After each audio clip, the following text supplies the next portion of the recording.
Alright, for this video mga idol, try nyo tong lutuin, adobong baboy with bangos. Siguradong mapapa-extra rice ka dito mga idol sa sobrang sarap. Amazing. Alright, so ang una-una natin ginawa dyan mga idol ay prito muna natin yung baboy hanggang sa magmantika siya. Saka hinango na natin siya nung nag golden brown na yung kulay ng baboy na ating prenito.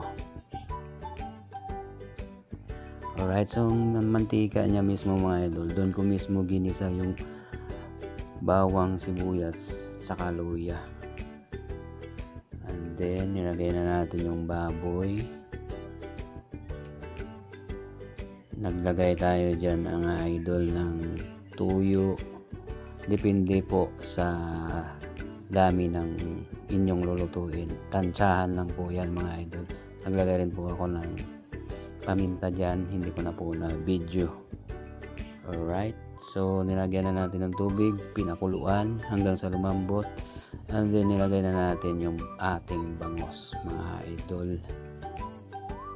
Alright, buhusan na natin siya ng sabaw para magkalasa.